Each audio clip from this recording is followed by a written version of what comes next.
Assalamualaikum warahmatullahi wabarakatuh.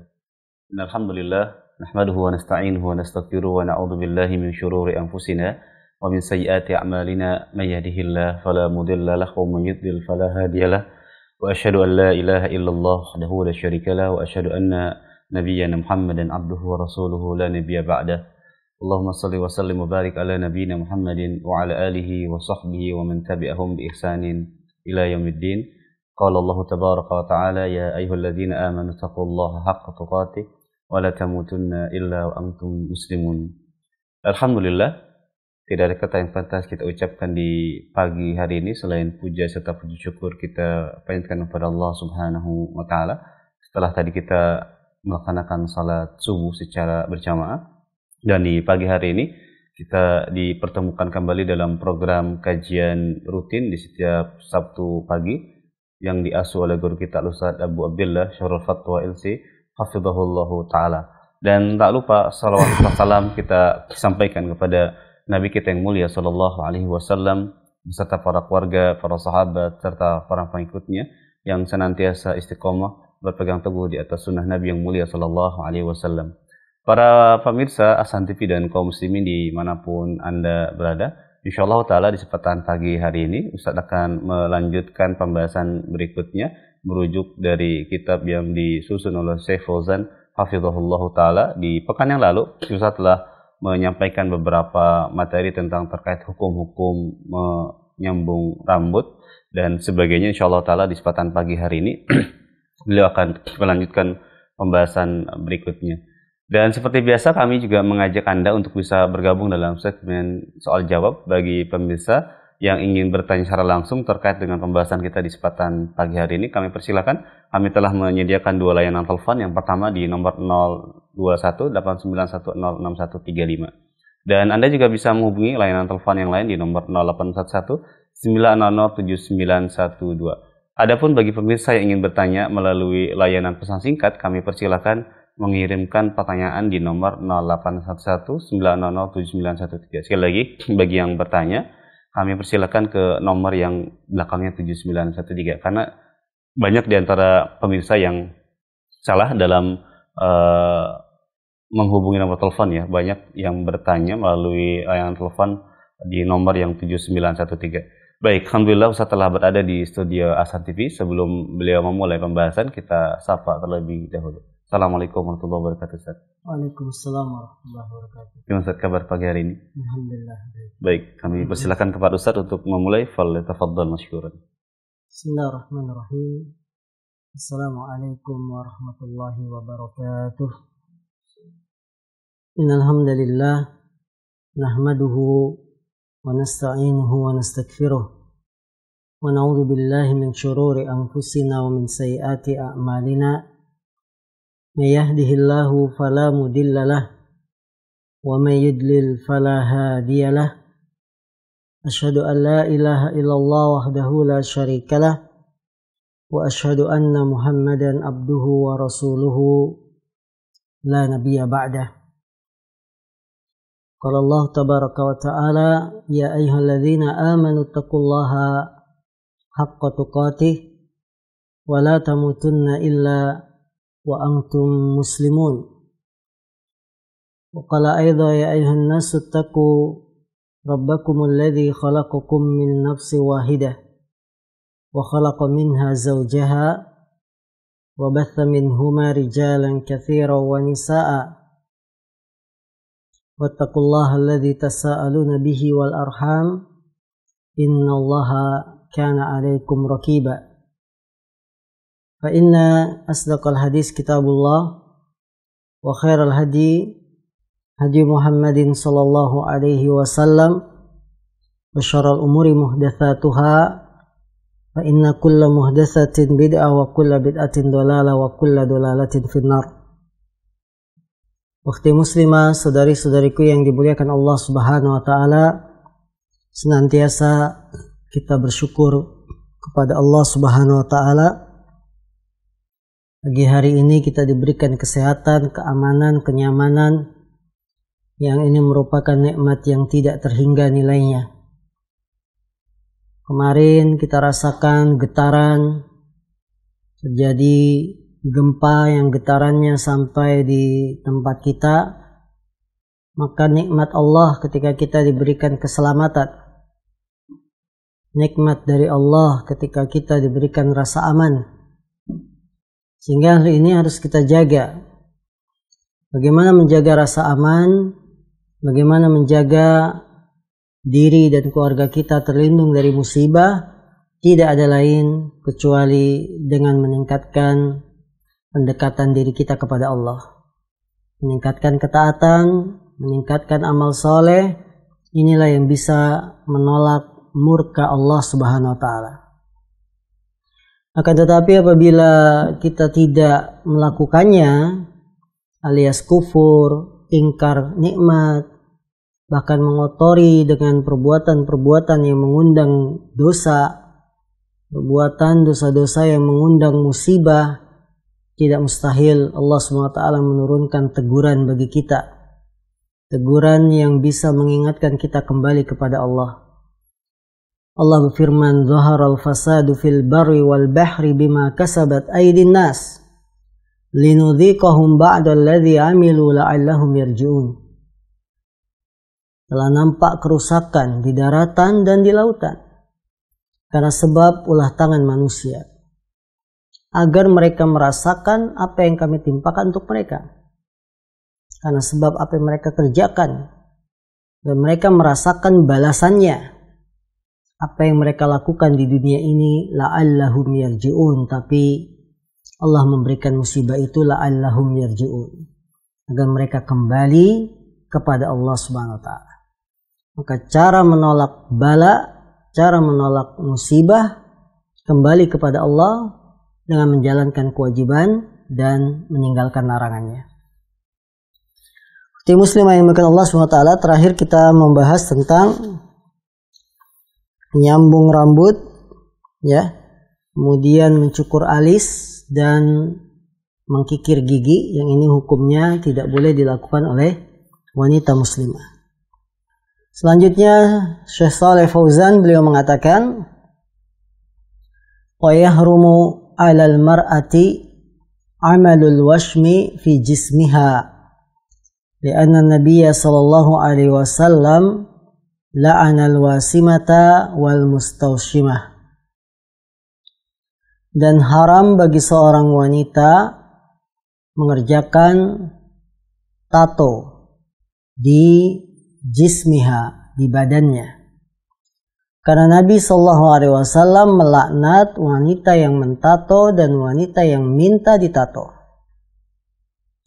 Saudariku yang dimuliakan Allah SWT, mentato badan, mentato tubuh, satu perkara yang banyak dilanggar oleh kaum muslimin.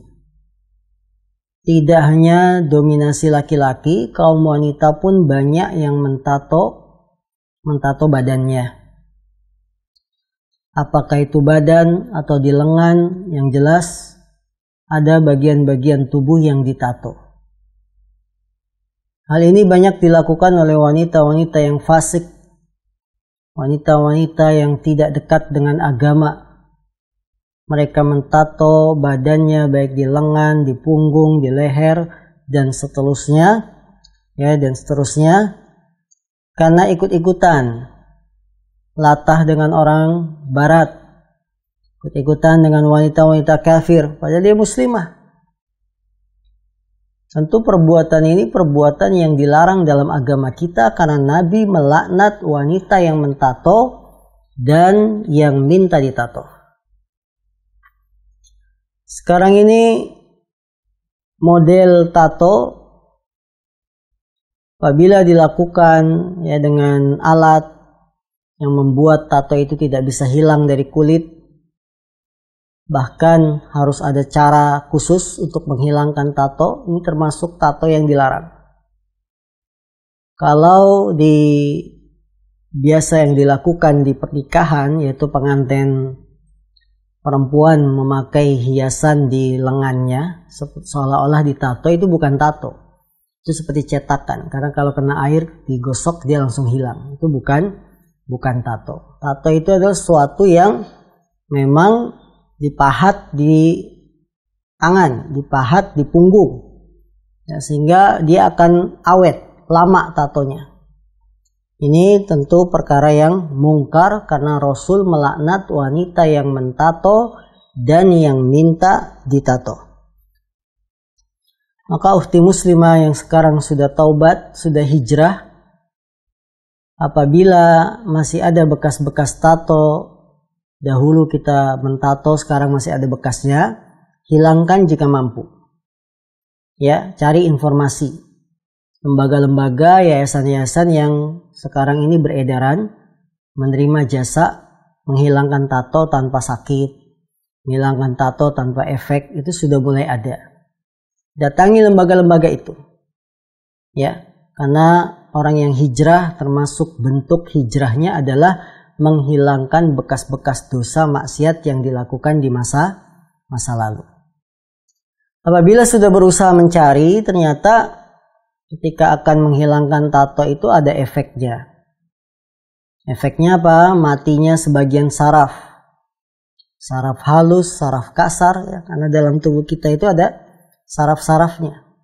Dengan matinya saraf-saraf ini nanti kalau dihilangkan tatonya mematikan saraf, akan berpengaruh pada kesehatan misalkan. Jadi bahaya lebih besar.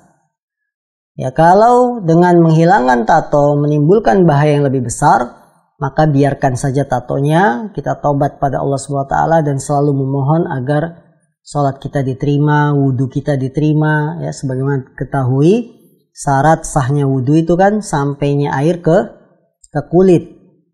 Jika terhalang tato, kemudian tidak bisa kita hilangkan karena memang dampak buruknya lebih besar, biarkan tatonya, taubat pada Allah, perbanyak amal soleh untuk menghapus dosa kita. Inilah ukhti muslimah yang bukan Allah SWT larangan juga dalam agama kita, yaitu mentato. Yang banyak dilakukan orang tanpa sadar. Yang laki-lakinya juga banyak melakukan. Baik tato di lengan atas, punggung, kaki, dan sebagainya. Ini perkara yang jelas dilarang. Tidak ada keringanan sedikit. Tidak ada alasan. Kalau ada yang berkata saya mentato kan supaya cantik di depan suami. Bukan alasan.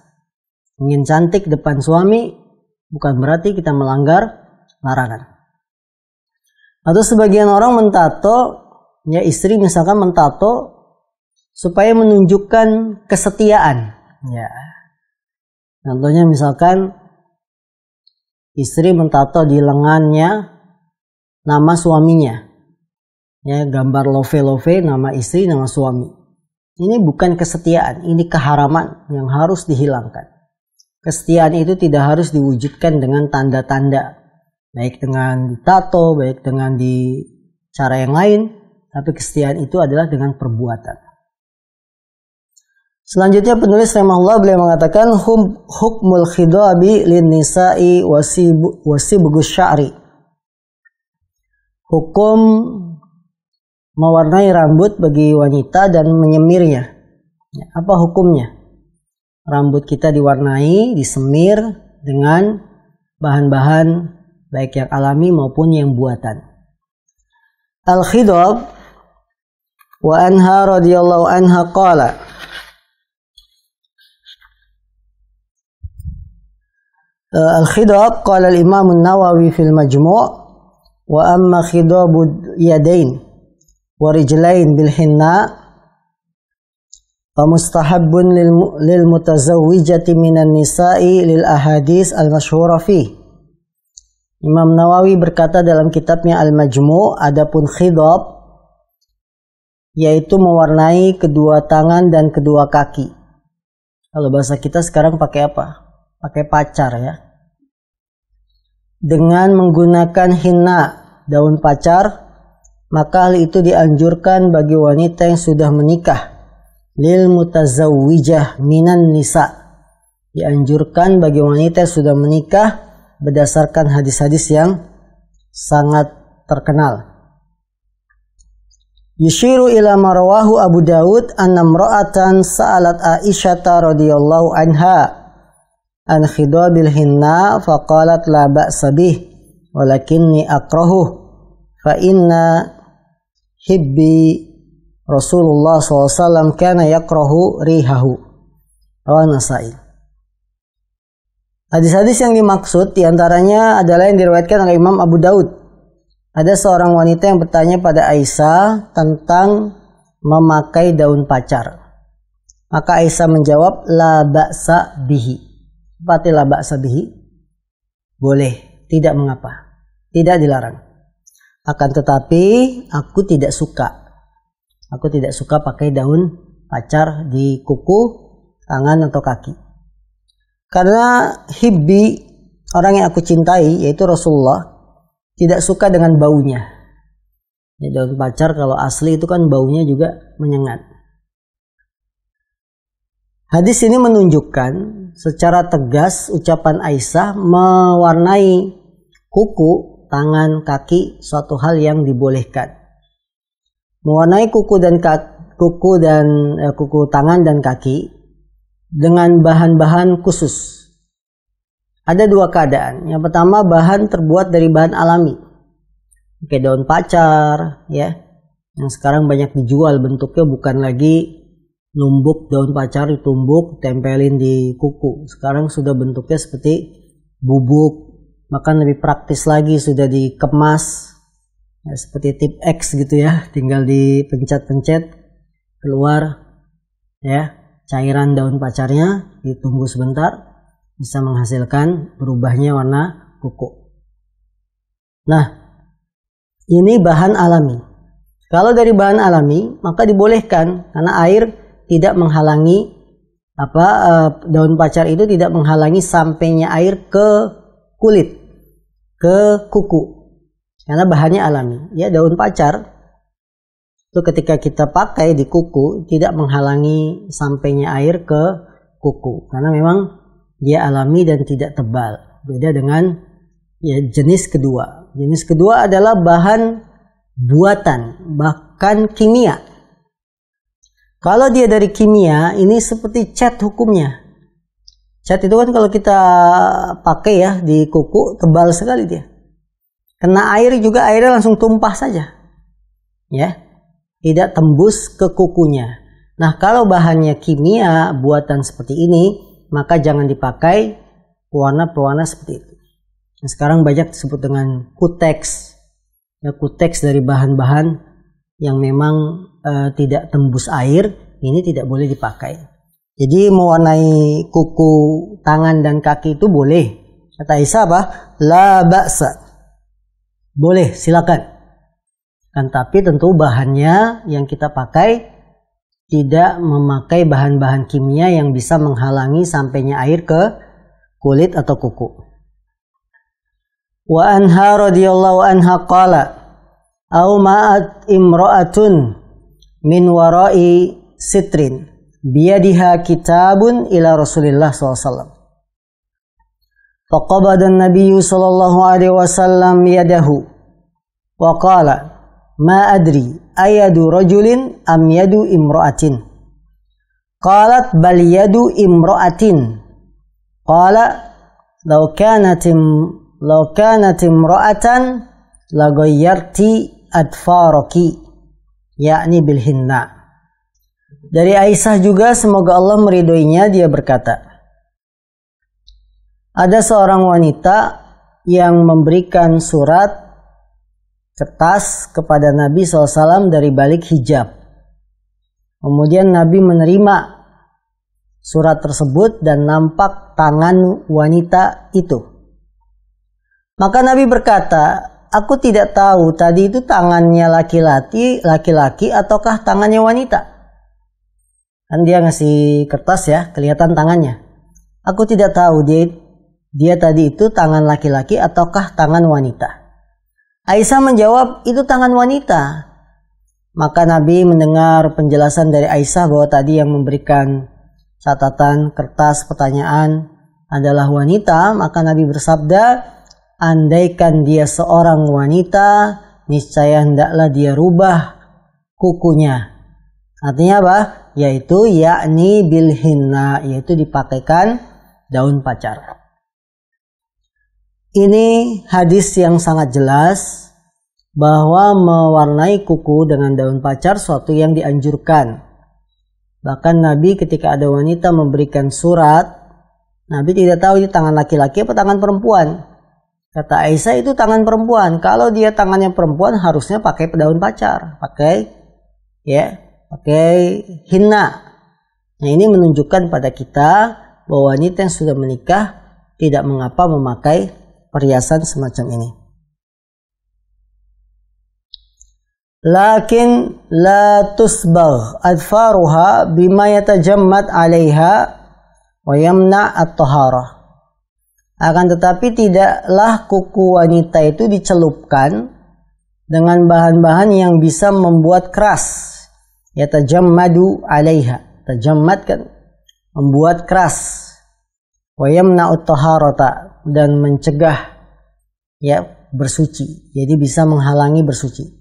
Nggak boleh kalau kuku kita pengen praktis, nggak mau repot, kalau satu-satu kan pakai seperti tip X itu ya, pencet satu-satu lama. Dia ambil bahan kimia, tangannya langsung 5 jari dicelupkan sekaligus, celup, angkat. Ya, begitu angkat keras semua kukunya. Ini nggak boleh karena bisa menghalangi apa? Taharah kita. Ya, sehingga menjadi keras. Ya nggak usah jauh-jauh, misalkan pakai semen gitu ya. Semen itu kan jika sudah diaci, sudah jadi dicampur dengan air keras gitu, kemudian kita celupkan tangan kita, dia akan mengeras, nempel di kuku, susah hilangnya. Ini tidak boleh, karena akan menghalangi taharah kita, menghalangi air wudhu kita terkena kuku, sehingga kalau taharahnya salah akan berakibat sholatnya juga tidak sah. Kemudian penulis rahimahullah, beliau juga mengatakan, wa amma sibghul mar'ati sya'ra ra'siha fa in kana syaiban fa innaha tusbighuhu bi ghairi sawadi li umumi nahyihi sallallahu alaihi wasallam anis sabghi bis sawad. Adapun wanita menyemir rambut kepalanya, sesungguhnya kalau rambut kepalanya itu sudah beruban, maka hendaklah dia semir bighairi sawadi, bukan dengan semir hitam. Li umumi nahyihi SAW, berdasarkan keumuman larangan Nabi SAW anis sabghi bisawad, dari menyemir rambut dengan warna hitam. Wanita-wanita yang akan merubah rambutnya tidak boleh dengan semir hitam.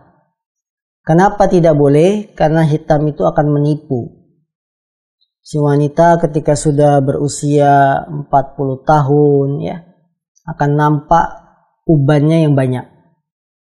Nah, ketika dia ingin rubah uban ini, dia ingin tutupi, maka nggak boleh warna hitam. Pilihannya apa? Jingga, orange. Ya, jingga itu ya orange ya. Kemudian apa? Merah jambu, merah, biru, kuning, silakan saja. Jadi jangan hitam. Sekarang itu kalau kita ingin menyemir rambut, misalnya kita pilih jingga untuk rambut kita, hingga nanti nampak pirang. Kalau sudah pirang bisa dibilang bule potan. Nah, orang yang ingin menyemir rambutnya itu, sekarang kalau di salon-salon dia nggak bisa jingga itu langsung masuk ke rambutnya yang asli. Jadi caranya apa? Harus di bleaching dulu namanya, istilahnya. Di bleaching itu harus pakai hitam. Yang memakan waktu bleachingnya kalau ingin bagus, jingganya itu nyerap, betul-betul nyerap, itu sampai 10 kali. Setiap di bleaching itu habis waktunya 2 jam. Ya. Jadi misalkan datang ke salon, saya mau semir jingga. Akhirnya di bleaching dulu, dihitamin atau diputihkan habis ya, sampai putih-putih ya, putih semua rambutnya, yang hitamnya dihilangkan dulu. Nah, ini kalau pengen bagus jingganya nyerap 2 jam, bleaching selesai, nggak langsung dikasih warna jingga, suruh pulang dulu, datang lagi sampai 10 kali. Ya, sudah 10 kali barulah jingganya diberikan sehingga menghasilkan hasil yang maksimal. Nah, sekarang sudah bosan misalkan. Karena kalau sudah disemir kan bisa bertahan setahun, 2 tahun, bosan. Pengen ganti warna. Maka jingga ini supaya hilang, gak bisa langsung ditiban lagi dengan yang biru. Ya, semir warna biru misalkan. Gak bisa. Diplecing lagi, dibersihkan. Di antaranya dengan dihitamkan lagi. Nah, ini proses penyemiran rambut yang sekarang dilakukan oleh para salon-salon muslimah. Maka wanita kalau ingin menyemir rambutnya kita katakan boleh. Tapi ingat, jangan dengan semir hitam. Kedua, Anda mikir coba. Sehari 2 jam, 10 hari 20 jam. Hanya untuk ngapain? Ngurusin rambut. Ya. Coba pertimbangkan. Dan itu sekali datang 2 jam itu biayanya sudah bayar, nggak gratis. Ya. Pikirkan ini. Betapa banyak waktu kita terbuang gara-gara cuma ingin ganti warna rambut. Ya. Kalau mau ecek-ecek sih bisa saja kita langsung datang ke salon minta rambut kita langsung ditimpa dengan jingga. Tapi hasilnya memang nggak maksimal. Tidak maksimal, masih ada kelihatan belang-belang hitamnya. Ya itu. Jadi pirangnya itu pirang setengah-setengah pirang. Tanggung. Ya. Nah, Anda yang ingin melakukan semir rambut seperti itu harus sampai 10 kali pelecingnya ya, harus di 2 jam setiap kali datang. Ini pertimbangkan waktu. Muslim itu waktunya sangat mahal, sangat berharga. Bukan hanya habis untuk masalah-masalah seperti ini. Ya. Kalau memang untuk menutupi uban ya sudah tua ya memang tua, mau diapain lagi. Artinya itu takdir dari Allah. Walaupun boleh dirubah tuh boleh. Tapi jangan warna hitam. Maka kalau kita lihat kadang-kadang ada wanita yang rambutnya putih semua itu karena proses ingin menyemir rambut. Cuma belum tuntas, kecapean sudah. Baru 5 hari kecapean udah gak jadi. Akhirnya putih semua. Ya. Karena menunggu rambut hitam lagi kan lama. Ya, menunggu rambut yang tumbuh baru itu akan lama. Imam Nawawi mengatakan dalam kitabnya Riyadhus Shalihin, Babu nahi rajuli wal mar'ati an khidabi sya'rihima bisawadi. Bab larangan laki-laki dan wanita menyemir rambutnya dengan hitam. Wa qala fil majmu' wa la farqa fil man'i min al khidabi bisawadi baina rajuli wal mar'ati hadza madhhabuna. Imam Nawawi juga berkata dalam kitabnya yang lain Al-Majmu', tidak ada bedanya larangan menyemir rambut dengan hitam bagi laki-laki atau wanita. Inilah madhab kami. Ya. Dengan demikian kaum muslimin tidak boleh kita menyemir rambut kita dengan hitam. Ya. Walaupun alasannya untuk mengembalikan. Jadi kalau sudah kita semir rambutnya dengan pirang, kita ingin kembalikan normal lagi, itu biasanya di salon dihitemin dulu. Karena pirang itu supaya hilang dihitam, dikasih hitam, semir hitam. Ini nggak boleh, ya terlarang. Udah biarin, ya biarkan pirangnya itu bertahan sampai berapa lama, sampai habis. Tumbuh rambut berikutnya ketutup, hilang pirangnya. Jangan malah kita bikin cara cepat dihitamkan lagi. Ya ini nggak boleh seperti itu. Wa yubahu lil mar'ati an tatahalla min adh-dhahabi wal fiddati bima jarat bihil 'adatu wa hadha bi ijma'il ulama. Kemudian termasuk perhiasan badan wanita, dibolehkan bagi seorang wanita untuk berhias dengan perhiasan emas atau perak sesuai dengan adat yang berlaku, dan ini sesuai kesepakatan ulama. Lakin la yajuzu laha an tudhhira huliyaha lirijali ghairil maharimi bal tasturuhu khususan indal khuruji minal baiti wa ta'arrudi li nadhari rijali ilaiha li anna dzalika fitnatun. Akan tetapi ketika wanita boleh pakai perhiasan emas atau perak, tidak boleh dia tampakkan perhiasannya kepada laki-laki yang bukan mahram. Tangannya diangkat-angkat untuk nunjukin ini saya pakai gelang loh. Ya nggak boleh. Bahkan dia tutupi, terutama ketika keluar dari rumah, karena akan mengundang perhatian penglihatan para kaum laki-laki dan itu akan menimbulkan fitnah. Waqad nuhiyat an tushmi'ar rijala sautahu liha antusmi'a arijala sauta huliyiha alladhi fi rijliha tahta thiyabi fa kaifa bil huliyil zahir. Dan sungguh wanita dilarang memperdengarkan suara perhiasannya kepada laki-laki yang ada perhiasan itu yang ada di kaki, nggak boleh diperdengarkan suaranya. Padahal perhiasan itu di balik baju. Bagaimana lagi kalau perhiasannya ditampakkan? Jadi wanita pakai gelang kaki, ketutupan baju, suaranya didengerin sama kaum laki-laki bahwa saya pakai gelang kaki, kedengaran gemerincingnya, itu saja nggak boleh. Padahal perhiasannya nggak kelihatan, ketutupan baju. Kalau hal itu saja tidak boleh, bagaimana lagi terang-terangan perhiasan kita liatin. Ini gelang saya, ini cincin saya kepada laki-laki. Tidak boleh, laki-laki yang bukan mahram, ya. Maka wanita boleh memakai perhiasan emas dan perak. Boleh, mau logam mulia, mau dipakai perhiasannya yang langsung di tangan 24 karat atau 23 karat, yang banyak dijual kan yang 22 karat ya, yang umum. Karena kalau emas itu masih 24 karat susah dibuat perhiasan, sangat mudah patah ya. Ini, maka silakan boleh memakai perhiasan, akan tetapi ingat juga wanita yang pakai perhiasan jangan mengundang fitnah. Jadi tampakkan kepada laki-laki akan mengundang fitnah. Jangan pula tidak bayar zakatnya. Jadi wanita yang pakai perhiasan dia harus menunaikan zakat emasnya.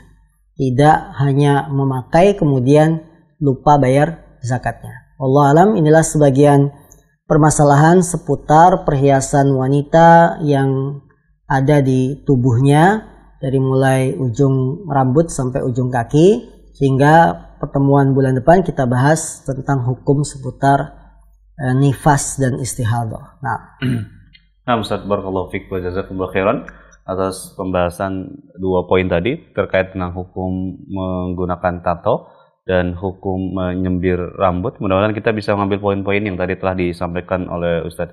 Baik, para pemirsa Ahsan TV dimanapun Anda berada, tibalah saatnya kami berikan kesempatan Anda untuk bisa bergabung dalam segmen soal jawab.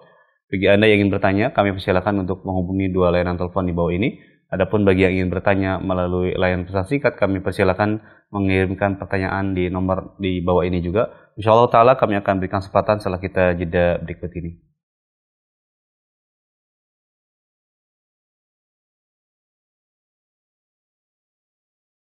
Baik para pemirsa Ahsan TV dan kaum muslimin dimanapun Anda berada, kita masuk dalam segmen soal jawab. Kami persilahkan dan kami undang Anda untuk bisa bergabung dalam sesi soal jawab. Kami persilakan bagi pemirsa dan kaum muslimin yang ingin bertanya secara langsung, kami persilakan untuk menghubungi 2 layanan telepon yang sudah kami persiapkan. Yang pertama di nomor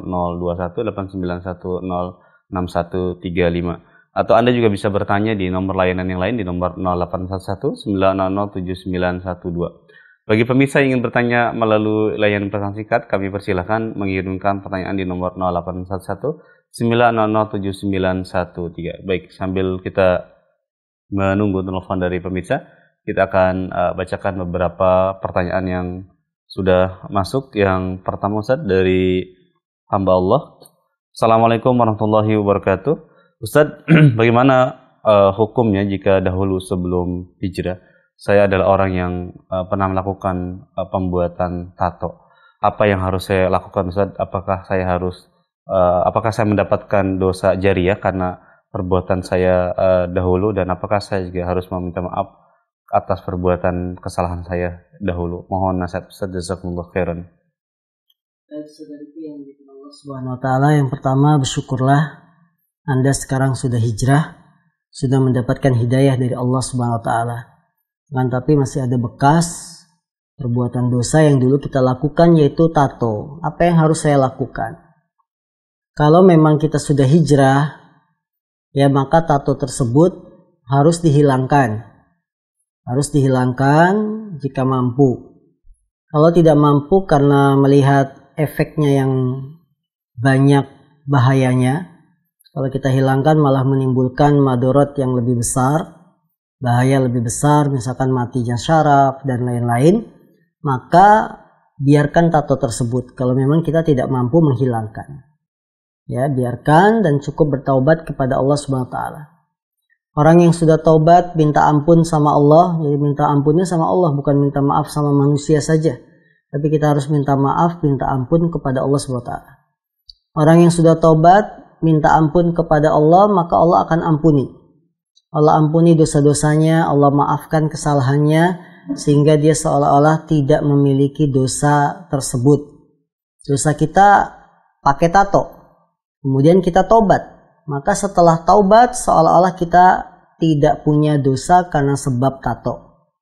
Seolah-olah kita tidak punya dosa mentato karena kita sudah taubat. Jadi tidak menjadi kejelekan jariyah. Ya, bukan menjadi kejelekan yang terus-menerus karena tatonya masih ada di tangan. Tidak, karena kita sudah taubat. Kecuali belum taubat. Orang yang belum taubat dari dosa tato ini akan menjadi dosa jariyah terus. Dosanya nyambung terus sampai dia tobat. Kalau tidak tobat-tobat sampai meninggal dunia, ya sudah, itu dosanya akan mengalir. Makanya harus bertobat kepada Allah Subhanahu wa taala atas perbuatan kita, agar dosa tato ini, dosa pakai tato ini tidak jariyah. Nah, Ustaz, jazakallahu khairan atas jawabannya. Mudah-mudahan bisa dipahami oleh yang bertanya. Kita berikan kesempatan bagi telepon yang sudah masuk. Kami persilakan. Halo. Assalamualaikum warahmatullahi wabarakatuh, Pak Ustaz. Waalaikumsalam warahmatullahi wabarakatuh. Dengan siapa, di mana Bapak? Ini Pak Tamrin di Kecamatan Tabir, Merangin, Jambi, Pak Ustaz. Baik, Pak Tamrin di Jambi. Silakan Pak Tamrin. Ya, alhamdulillah Pak Ustaz, saya mengenal sunnah, belajar di TV juga, baca-baca buku sunnah juga, baca Sahih Bukhari juga. Alhamdulillah sedikit-sedikit saya tahu di sunnah. Tapi saya tidak bisa berdakwah Pak Ustaz. Tapi dengan cara saya beli buku Pak Ustaz. Saya beli buku sunnah, sifat salat Nabi. Saya berikan kepada teman-teman saya yang tidak pas dalam salat dan tidak pas dalam berwudu. Apakah saya seperti itu dibolehkan apa tidak Pak Ustaz? Baik, cukup Pak. Satu lagi Pak Ustaz. Baik. Dulu saya berdagang Pak Ustaz. Punya toko di pasar. Sekitar 20 tahun yang lalu lah. Saya melakukan siri Pak Ustaz. Nanam telur di depan toko. Pakai Quran kecil dalam laci. Mudah-mudahan ada rezeki bertambah, kayak itu kata perkiraan saya.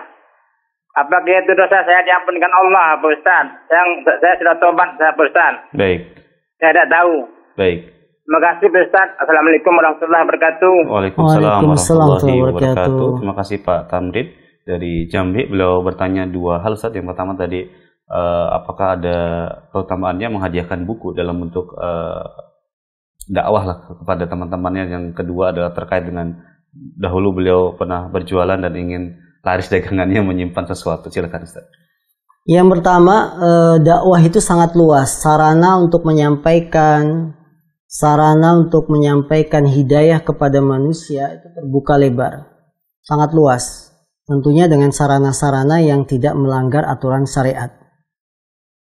Alhamdulillah saudara kita di Jambi, beliau berdakwah karena tidak bisa menyampaikan dengan lisan. Beliau caranya membeli buku yang bermanfaat, kemudian dibagikan ke teman-temannya. Apakah dibolehkan? Jawabannya boleh. Bahkan ini termasuk sarana yang paling bermanfaat, yaitu memberikan buku bacaan pada seorang, agar seorang tersebut mendapatkan hidayah dari buku yang dibaca. Ya, ini salah satu sarana media dalam dakwah. Dibolehkan, tidak dilarang. Barangkali dari teman-teman yang kita berikan buku, dia bisa membaca, kemudian dapat hidayah dari Allah, maka kita yang membelikan buku tersebut, kemudian kita bagikan ke teman-teman, kita akan mendapatkan pahalanya. Apa pahalanya? Pahalanya sangat besar. Orang yang memberi hidayah satu orang, dia lebih baik daripada unta merah, kendaraan yang paling mahal di zaman Nabi SAW. Rasulullah bersabda, la ayyahdiyallahu bika rajulan wahida khairun laka min humrin na'am. Sungguh Allah SWT memberikan hidayah kepada seorang melalui perantaramu, itu lebih baik daripada unta merah. Artinya Bapak, saudara kami yang di Jambi, ketika Anda membeli buku dibagikan ke teman-teman, kemudian di antara teman kita ada yang dapat hidayah, maka Bapak telah melakukan satu perbuatan yang lebih baik, lebih bagus daripada unta merah, kendaraan yang paling mahal saat itu. Ya, maka lanjutkan ya, dan hati-hati dalam memilih bukunya. Ya, pilih buku-buku yang benar-benar bermanfaat, tidak ada hal-hal yang menyimpang dari agama.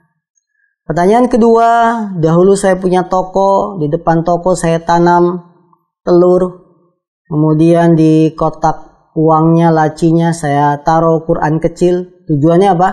Mendatangkan konsumen, penglaris, ya. Maka jelas ini perbuatan yang dilarang dalam Islam, yang dikenal dengan istilah jimat, dengan raja, penglaris, dan lain-lain. Dan caranya beda-beda. Ada yang digantung di pintu toko, ada yang dipajang, ada yang disembunyikan. Caranya berbeda-beda, tapi intinya sama, yaitu bergantung pada benda-benda tersebut dalam mendatangkan manfaat. Apa manfaatnya? Laris manisnya dagangan. Dan menolak bahaya. Apa bahayanya? Menolak supaya tidak ada musibah di toko dan lain-lain. Semua ini disebut sebagai wasilah perantara yang dilarang dalam Islam, disebut dengan jimat dan sebagainya. Rasulullah bersabda, inna tiwalata syirkun, sungguhnya tiwalah itu secara bahasa benda yang dipakai untuk menarik hati suami dan menarik hati wanita. Apa istilahnya kalau kita perhatikan? Pelet, jimat, benda yang dipakai untuk menarik hati suami dan menarik wanita.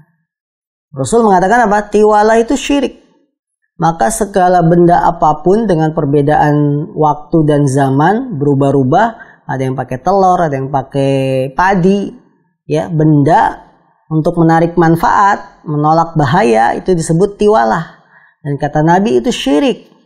Kalau dia 100% bergantung dengan benda tersebut untuk mendatangkan konsumen sebagai penglaris, maka syirik besar.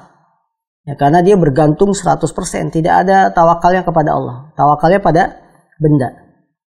Namun apabila benda ini hanya sebagai perantara, kita bergantungnya tetap pada Allah, maka dia melakukan syirik kecil.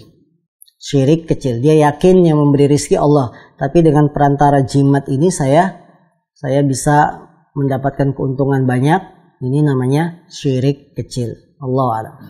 Nah, jazakallahu khairan atas jawaban dari pertanyaan Pak Tamrin di Jambi. Jazakallahu khairan, mudah-mudahan bisa mengambil manfaat dari apa yang disampaikan Ustaz.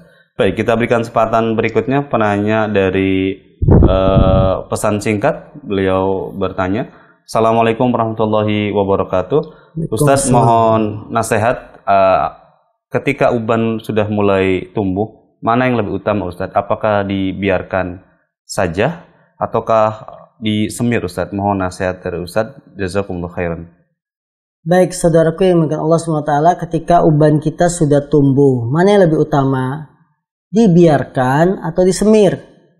Jawabannya masing-masing dilihat sesuai dengan kebutuhan. Kalau dia butuh untuk menyemir rambut, silakan. Kalau ingin dibiarkan juga silakan. Jadi tidak ada yang mana lebih utama. Kecuali kalau belum ada ubannya. Rambutnya masih hitam 100%, belum ada uban. Mana yang lebih utama? Saya semir rambut hitam saya yang belum beruban, ataukah saya biarkan tetap hitam? Kalau memang rambut Anda masih hitam 100%, ya belum ada uban, maka yang lebih utama dibiarkan apa adanya, dibiarkan hitam, jangan disemir karena belum ada sebabnya. Namun bagi yang sudah beruban, dia ada sebab bolehnya semir, apa? Menutupi ubannya. Jadi tidak ada keutamaan mana antara dibiarkan beruban atau disemir. Cuma kalau kita melakukan perbuatan semir dalam rangka mencontoh Nabi, yang Nabi menyemir jenggotnya seperti pirang, jingga, maka Anda dapat pahala lebih besar. Nah, Ustaz, jazakallahu khairan atas jawabannya. Kita bacakan pertanyaan berikutnya yang semisal dengan tadi. Ustaz, saya menyemir rambut dengan warna coklat, ternyata hasilnya mirip dengan warna hitam Ustaz. Apakah ini termasuk yang dilarang? Mohon nasihat Ustaz. Jazakallahu khairan. Baik. Al-ibrah ya, suatu itu dilihat dari hakikatnya, bukan dengan namanya. Kalau memang semirnya itu coklat, hasilnya kok hitam atau bahkan mirip, ya tidak kelihatan coklatnya, sudah mau diapakan lagi. Ya, jadi memang kalau memang itu adalah semirnya adalah coklat, tidak dilarang. Karena kita tidak bermaksud menyemir dengan hitam. Ini tadi yang sebagaimana saya katakan, menyemir itu kalau memang ingin hasilnya maksimal, itu di blessing dulu, blessing ya, dibersihkan dulu. Karena proses blessing itu tidak sedikit, dia sampai 2 jam dan harus dilakukan 10 kali. Jadi yang hitamnya itu dihilangkan dengan obat atau apa sampai putih. Nah kalau rambutnya sudah putihnya bagus, baru ditimpa coklat, jadinya coklat. Nah kita kalau datangnya ke salon yang ecek-ecek, udah rambut hitam kasih coklat, ya jadinya tetap hitamnya kuat. Bagaimanapun hitam kita di rambut itu kan asli, istilahnya hitam asli. Hitam asli ditimpa dengan buatan coklat, ya nggak bisa menang coklatnya, kecuali yang hitam asli ini di blessing dulu, dibersihkan sampai putih, baru ditimpa coklat, baru hasilnya maksimal, ya. Ini, jadi kalau memang itu sudah coklat, karena tidak sabar pengen cepet kelihatan coklat, ternyata hasilnya hitam juga, Anda tidak berdosa. Nah, Ustaz, jazakallahu khairan atas jawabannya. Baik, kita bacakan pertanyaan terakhir di kesempatan pagi hari ini dari pemirsa yang bertanya. Assalamualaikum warahmatullahi wabarakatuh. Ustaz, bolehkah menggunakan teknik tertentu ketika kita ke salon untuk menambah kelebatan bulu mata, Ustaz, dan memperindahnya? Mohon nasihat Ustaz, jazakumullah khairan. Apa maksudnya memperindah bulu mata? Ya, kalau memperindah sifatnya tidak permanen, ya dengan maskara itu membuat bulu mata lebih lentik, lebih indah, tapi tidak permanen. Hanya 1 jam 2 jam, misalkan sehari 2 hari, tidak ada masalah. Melebatkan bulu mata gimana? Kalau bulu mata kita tipis misalkan, atau bulu mata kita ya agak kelihatan, pengen dilebatkan, ditambahkan zat-zat apa begitu yang bisa membuat bulu mata tambah lebat. Maka pada asalnya hal itu dibolehkan saja, ya, selama tidak merubah ciptaan Allah Subhanahu wa taala. Selama tidak merubah ciptaan Allah. Sekarang ini banyak zat-zat, kalau sekali pakai bulu ketiak hilang, tidak tumbuh lagi. Jadi sunnah fitrah mencukur bulu ketiak jadi hilang. Kenapa? Sekali dipakaikan zat itu, bulu ketiak nggak tumbuh. Atau laki-laki tidak ada jenggotnya, dia disuntik dengan atau pakai alat, pakai zat-zat tertentu, jadi lebat jenggotnya. Maka pada asalnya kita biarkan apa adanya, tidak usah disuntik tambah lebat atau dihilangkan sehingga tidak tumbuh sama sekali. Ya, bisa dibayangkan bulu ketiak tidak tumbuh-tumbuh, sunnah fitrah hilang. Ya, seperti itu. Kemudian yang nggak punya jenggot, Anda ingin melebatkan supaya mengamalkan sunnah memelihara jenggot. Kita dalam kondisi tidak punya jenggot, kemudian tidak tumbuh jenggotnya sehingga tidak dikatakan melihara jenggot, tidak dosa. Ya, karena memang begitulah Allah ciptakan. Ya, laki-laki ada yang diciptakan jenggotnya tidak terlalu lebat, sedikit. Maka tidak usah kita panjangkan, kita beli zat-zat yang bisa melebatkan jenggot kita. Ini tidak usah. Jadi pada asalnya adalah dibiarkan apa adanya. Nah, Ustaz, jazakallahu khairan, barakallahu fiik atas jawabannya. Baik, para pemirsa Ahsan TV dimanapun Anda berada, karena keterbatasan waktu kita di kesempatan pagi hari ini, maka pertanyaan tadi sebagai penutup perjumpaan kita di kesempatan pagi hari ini. Dan kami ucapkan juga jazakumullah khairan kepada seluruh pemirsa Ahsan TV yang terus menyimak tayangan-tayangan kajian, baik dari mulai Senin sampai dengan hari Ahad, yang terus Anda bisa bergabung dalam sesi soal jawab. Demikian informasi yang bisa kami sampaikan. Mohon maaf jika ada kekurangan. Kita tutup dengan doa kafaratul majlis. Subhanakallahumma wa bihamdika asyhadu an la ilaha illa anta astaghfiruka wa atubu ilaik. Assalamualaikum warahmatullahi wabarakatuh.